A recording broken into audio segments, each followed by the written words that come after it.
Hello student, आज next day हम लोग सूरदास की ही पहले दिन पढ़े थे। सूरदास की कविता पद एक संख्या 1। इसी में सूरदास के ही 2 पद हैं, तो आज हम लोग दूसरे पद को पढ़ेंगे। अब इसमें क्या बता रहे हैं सूरदास जी। सूरदास सभी जानते हो कि कृष्ण जी को मुरली बहुत प्रिय थी। वो मुरली बजाया करते थे सरयू नदी के यमुना नदी के किनारे। और वहाँ पर जैसे ही मुरली बजाते थे तो सभी ग्वाल बाल गाय गोपियाँ सभी आ जाती थी उनकी मुरली की धुन सुन करके। तो यहाँ मुरली तो कृष्ण भगवान को बहुत अधिक पसंद है। उनके एक हाथ में हमेशा होठों से लगी हुई रहती थी। तो ये मुरली को जब सखियाँ देखती हैं तो जब मुरली बजाते थे कृष्ण जी तो गोपियों पर ध्यान नहीं देते थे, गोपियों के ऊपर उनका ध्यान नहीं जाता था, वो मुरली की धुन में व्यस्त हो जाते थे।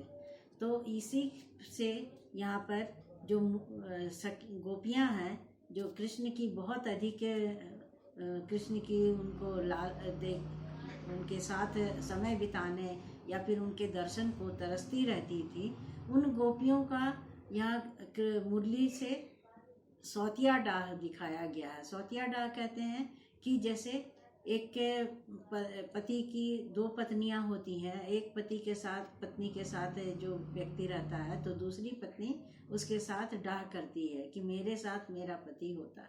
इसी तरह से गोपियों का ये सौतिया डाह चलता है होता रहता है कि ये कहती है, एक सखी दूसरी सखी से कहती है मुरली के संबंध में कि देखो ये हमारी सौतन बन करके कृष्ण के साथ हमेशा लगी रहती हैं और वो अपने मन के मुताबिक कृष्ण पर अधिकार भी जमाती हैं। और जिस कारण से क्या होता है कि कृष्ण हम लोगों पर ध्यान ही नहीं देते, हम लोगों के तरफ उनका नज़र ही नहीं जाता।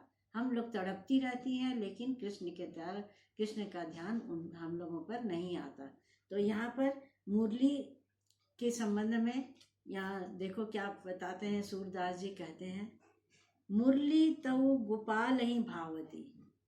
गोपाल यहाँ कहा गया है श्री कृष्ण को, और श्री कृष्ण को कहते हैं कि मुरली अत्यंत बहुत अधिक प्राणों से भी प्रिय थी, क्योंकि उनकी जो उनको मुरली बजाने की जो एक धुन लगी रहती थी, इसलिए वो हमेशा अपने होठों पर मुरली को लगाए रखते थे और उससे एक नई नई धुन निकाला करते थे। सुनिरी सखी यद्यपि नंद लालही नाना भांति नचावती। अब कहते हैं एक सखी दूसरी सखी से कहती है कि हे सखी सुनो कि सुनिरी सखी यद्यपि नंद लालही, नंद के लाला को जबकि ये मुरली जो है वो विभिन्न प्रकार से नाना भांति नचावती, कहते हैं कि वो विभिन्न प्रकार से उसे नचाया करती हैं, फिर भी वो उनके पीछे अपना ध्यान हमेशा लगाए रखते हैं। वो मुरली को कभी भी अपने से अलग नहीं करते। उनकी जो मन के भाव है, उनके भी मन के भाव मुरली के द्वारा ही बनते हैं। राखती एक पाई ठाड़ो करी अति अधिकार जनावती। वो कहती है एक सखी दूसरी सखी से कह रही है, मुरली के से उनको इतना डाह हो रहा है, इतना वो ईर्ष्या कर रही है। वो कहती हैं कि कृष्ण को वो एक पैर पर खड़ी कर देती हैं। हम देखते हैं कृष्ण जी का जो कोई मूर्ति होता है या कहीं कैलेंडर में फोटो तुम लोग देखते हो तो देखते हो ना कि एक पैर पर कृष्ण जी खड़े हैं और दूसरे पैर को टेढ़े करके रखे हुए हैं, जो सिर्फ अंगूठा से या फिर अंगूठा के नीचे से उसमें ये खड़े हैं। तो यहाँ पर वो कहती हैं कि तुम कृष्ण को वो जबकि एक पैर पर खड़ा कर देती हैं, फिर भी कृष्ण मुरली के पीछे पागल हैं और मुरली से उनका इतना लगाव हो चुका है, वो इतना सताती हैं, अपना अधिकार पूरा अधिकार जमाती हैं, फिर भी कृष्ण उनसे दूर नहीं हटते, उसको अपने साथ हमेशा लगाए रखते हैं। कोमल तन आज्ञा करवावती कटी टेढ़ा है आवती। कहते हैं कि जबकि हमारे कृष्ण की एक सखियां जो है, एक सखी दूसरे सखी से कह रही है कि जब कि हमारे श्री कृष्ण का तन जो है, शरीर जो है, वो अत्यंत ही कोमल है। अब हम कहते हैं कि कोमल शरीर वाले एक पैर में कैसे इतनी इतनी देर खड़े रह सकते हैं, वो भी तो थक जाएंगे। लेकिन कृष्ण को थकावट महसूस नहीं होती, वो तो अंतर्यामी है, भगवान है। लेकिन उनके ऊपर वो कृष्ण गोपियाँ जो है वो कह रही हैं कि वो एक पैर पर उन्हें खड़ा कर देती है, कोमल शरीर से, पर आज्ञा, अपनी आज्ञा मनवाती है। वो आज्ञा जैसे जैसे आज्ञा करती हैं वैसे वैसे कृष्ण मानते हैं, उनकी हर आज्ञा का पालन, मुरली की हर आज्ञा का पालन करते हैं। कटी टेढ़ो हुए आवती, कहते हैं कि उनको कमर भी टेढ़ी करवा देती है। देखते हो कि जब एक पैर पर श्री कृष्ण खड़े रहते हैं तो उनका जो शारीरिक मुद्रा होता है, शारीरिक वो जिस प्रकार से वो खड़े रहते हैं, उसमें ये दर्शाया गया है कि कमर टेढ़ी हो जाती है थोड़ी सी। अति आदीन सुजान कनोड़े गिरधर नार नवावती, कहते हैं कि वो अपने सुजान पर वो अधिकार जमाती है, पूर्ण रूप से अधिकार जमाती है। गिरिधर नार नवावती, अब कृष्ण के तो अनेकों नाम हैं, हम सभी जानते हैं। उनका एक नाम गिरधर भी है।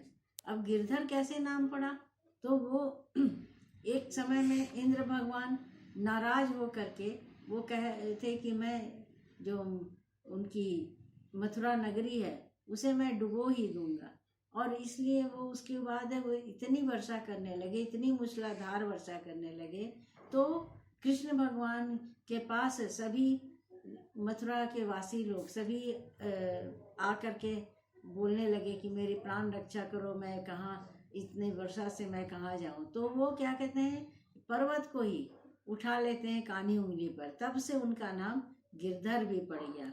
गिरी कहते हैं पर्वत को, और धर कहते हैं धरने वाला को, धारण करने वाला को। तो कृष्ण जी का हम लोग देखते हैं, कहीं कहीं तुम लोग देखोगे कोई कोई फोटो में कि बाएं हाथ की कानी उंगली में ही वो पर्वत को उठा लेते हैं, और उस पर्वत के नीचे सारे वहाँ के वासी जो है, वासिंदे जो है, वो सभी आ जाते हैं और अपनी प्राण रक्षा करते हैं इंद्र के कोप से। तो यहाँ वही कह रहे हैं कि गिरधर नार नवावती, वो इस गिरधर को वो अपनी नाच से नचाती रहती है। आपुन पौड़ी अधर सज्जा पर कर पल्लव पलटावती, कहती हैं एक गोपी दूसरी गोपी से कह रही है कि मुरली तो अत्यंत उन पर अत्याचार कर रही है, मुरली, और अपना आज्ञा भी मनवाती है, और साथ में वो कहती है आपुन पौड़ी अधर सज्जा पर। अब कहती है कि उनको अपना, उनके होठ को अपना वो सैया बना ली है, सैया कहते हैं बिस्तर को, कि वो सेज बना ली है, सैया बना ली है, और उनके होठों पर हमेशा बैठी रहती हैं। क्योंकि हम देखते हैं कि जब मुरली को बजाना होता है तो होठों पर लगाते हैं तभी, और उसको मुंह से फूंकते हैं तभी उसमें से कोई आवाज निकलती है। तो इसी तरह से एक गोपी दूसरी गोपी से कह रही है कि वो है सो अपनी आज्ञा मनवाती है, और उनके होठों को अपनी बिस्तर बना रखी है, अपनी सेज बना रखी है, सैया बना रखी है। कर पल्लव पलटावती, और इतना ही नहीं, सिर्फ सैया ही नहीं बनाई है। हम देखते हैं कि जब मुरली से कोई धुन निकालना होता है तो उसमें जो 4-5 छेद रहते हैं बने हुए, उन छेदों पर अंगुली को बैठाया जाता है, अंगुली को उठाया जाता है, वो धुन निकालने के लिए वो उनको कभी इस छेद से अंगुली उठाते हैं, कभी उस छेद में बैठाते हैं। इस तरह से अंगुली को वो अपनी नचाते रहती हैं। कर पल्लव पलटावती, कर कहते हैं हाथ को, और पल्लव कहते हैं कि हाथ को ही, हाथ में जो अंगुलियां हैं उनको वो हमेशा पलटाते रहती हैं। कभी अंगुली को उठाती हैं, कभी कोई अंगुली को उठाती है, कभी कोई अंगुली को बैठाते हैं। तो इस तरह से उनका जो हाथ है वो हमेशा नाचते रहता है। इस तरह से वो अपना अधिकार हर जगह जमाती है, उनके पूरे तन पर अपना मुरली अधिकार जमाई हुई है। भ्रिकुटी कुटिल नयन नासा पुट हम पर कोप करावती। अब कहती हैं क्या गोपियां कह रही हैं कि भ्रिकुटी कुटिल।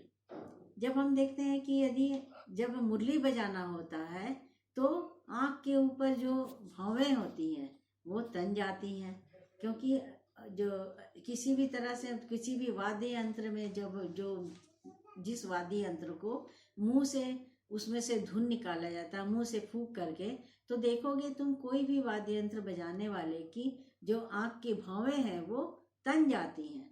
तो कृष्ण भगवान भी जब मुरली बजाते थे तो उनकी भी जो भौवें हैं वो तनावपूर्ण हो जाती स्थिति में हो जाती है। इसीलिए कह रही है कि भ्रिकुटी कुटिल नैन नासापुट, और आँख भी टेढ़ी हो जाती है, आँख को भी इधर उधर उसके हिसाब से करना पड़ता है। और नैन नासापुट, नासा कहते हैं नाक को, और नाक भी उसमें फूल जाता है। तो इतना वो अत्याचार कर रही है कृष्ण के हर एक अंगों पर, वो इतना अपना दबाव जमा रही है, अधिकार जमा रही है, और साथ में अत्याचार भी कर रही हैं। ये जो बता रही है कि गोपियाँ की होठ को अपनी सैया बना ली है, कमर को टेढ़ी करवा ली है, पैर को भी एक पैर में खड़ा कर रखी है। तो ये क्या है? ये उनके ऊपर अपना अधिकार जमाना ही है। इसको ही गोपियाँ कह रही है कि मुरली जो है वो कृष्ण पर पूरा अधिकार अपना जमा रही है।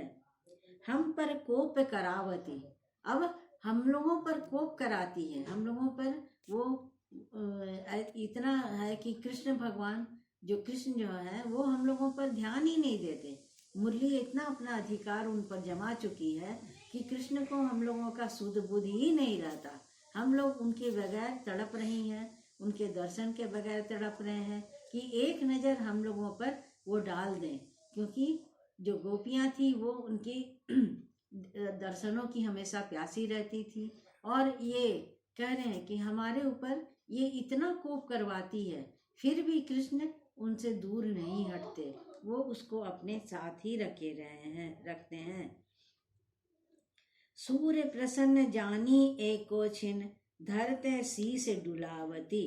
कहते हैं कि वो सूरदास जी कहते हैं कि प्रसन्न जानी एको छिन, इतना अधिकार जमाने के बाद भी कृष्ण मुरली को अपने साथ रख करके अति प्रसन्न मुद्रा में रहते हैं, और प्रसन्न मुद्रा में रहने के बाद धरते शीस डुलावती।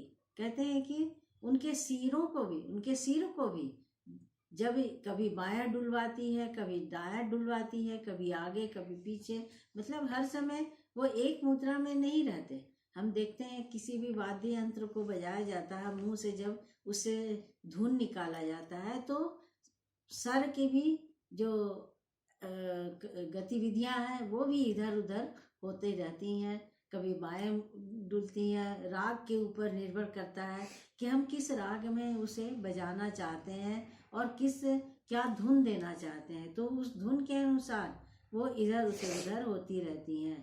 तो यहाँ पर इस कविता में सूरदास जी कहते हैं कि गोपियों का जो मन है वो कृष्ण के प्रति अति अनुराग दिख रहा है, अति स्नेह दिख रहा है, उनके कृष्ण से उनका प्यार दिख रहा है, और वो कृष्ण के वियोग में तड़प रही हैं, और मुरली को अपना सौतिया कहती हैं कि मेरी सौत है ये, कि मेरी हम लोगों की सौत बन गई है, क्योंकि कृष्ण मुरली को बजाते जब है तो वो उनका ध्यान सिर्फ मुरली की धुन पर ही, मुरली पर ही रहता है, हम लोगों पर नहीं रहता।